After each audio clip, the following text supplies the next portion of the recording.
काला साया। यूं तो बनारस घाट अपनी खूबसूरती के लिए बहुत प्रचलित है, पर घाट के किनारे कई राज लिए बैठे हैं।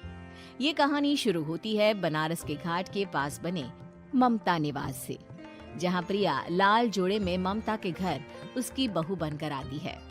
आओ आओ बहू, घर को अपने पैरों से पवित्र करो। ममता घर की दहलीज पार कर ही रही होती है कि अचानक एक बहुत गंदी सी बास पूरे घर में फैल जाती है।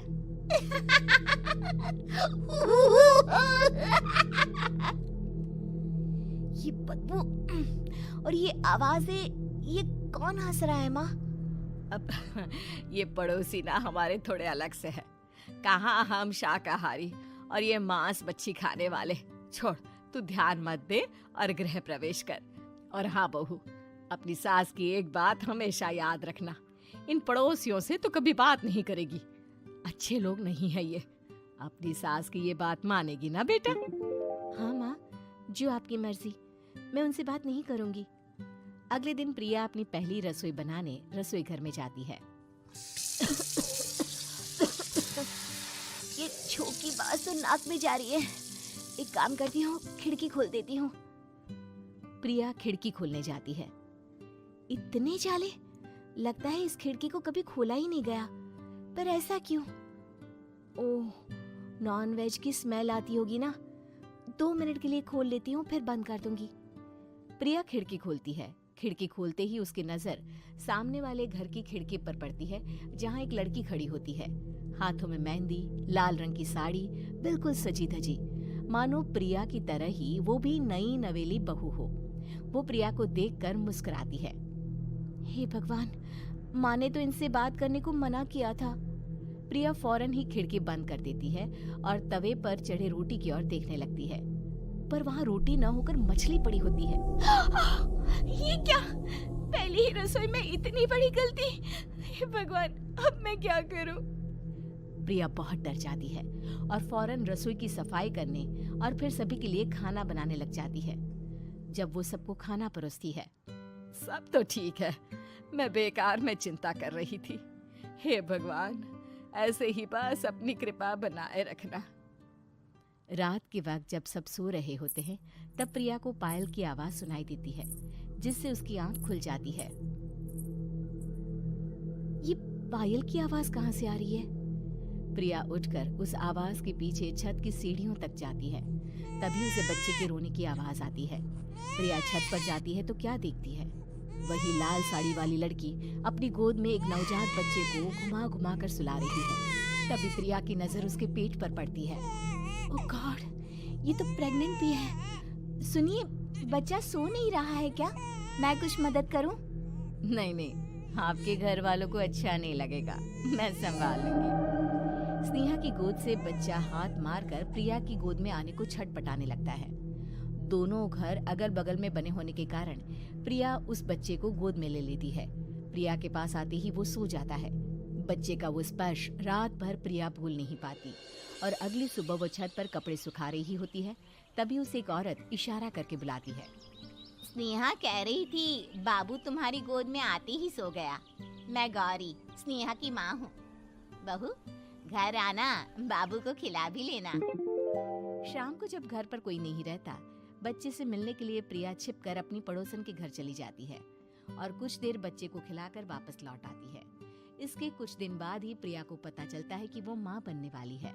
ममता की खुशी का ठिकाना नहीं रहता।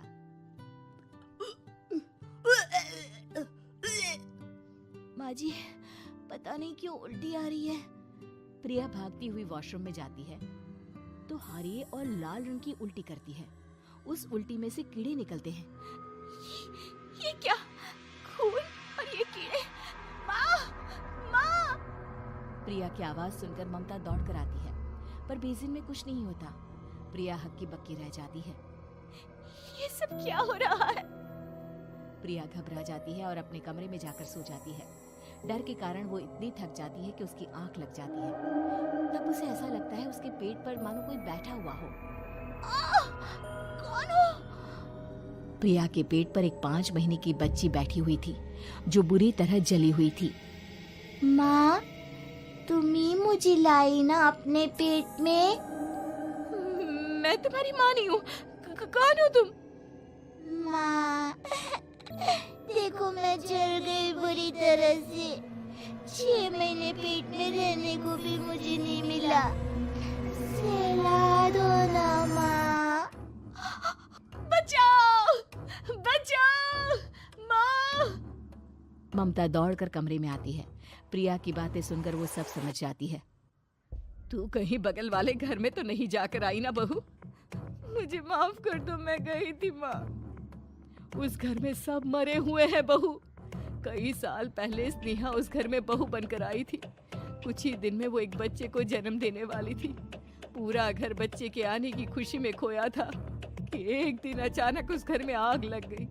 सब बुरी तरह जलकर मर गए।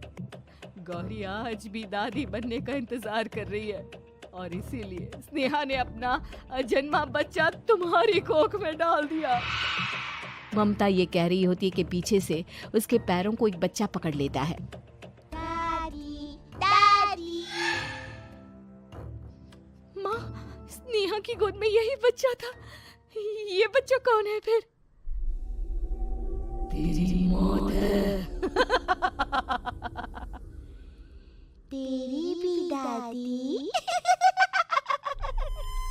जिस चीज का ममता को डर था वही हो गया। ममता निवास के ऊपर मौत ने चादर बिछा दी थी। प्रिया का पेट ऐसे बढ़ जाता है मानो 9 महीने का हो। 2 हाथ उसके पेट से बाहर निकलते हैं। बहू, संतोष को फोन कर, किसी पंडित जी को बुला बहू। प्रिया का पति भागता हुआ घर आता है। ये तो होना ही था माँ। तेरा पाप तेरे सामने आ गया तो तू सह नहीं पा रही है। स्नेहा घर में आग लगी नहीं थी, माँ ने लगाई थी, प्रॉपर्टी की लालच में। और वो बच्चा मेरी पहली पत्नी का बच्चा है, मेरा बेटा, जो कि उस आग की चपेट का शिकार हो गया था। मैंने तुमसे ये सब माँ के कहने पर छुपाया था। मुझे माफ कर दो प्रिया। तुम अगर चाहो तो यहाँ से जा सकती हो। मैं तुम्हें किसी भी बंधन में रखना नहीं चाहता। मेरी शादी हुई है आपसे, मैं आपको छोड़ नहीं सकती, पर उससे पहले हमें स्नेहा, उसकी माँ और बच्चे की आत्मा की शांति करवानी होगी। संतोष और ममता गौरी के घर जाते हैं। अंदर सब कुछ जला हुआ होता है। जमीन पर जली हुई लाशें बिखरी हुई थी।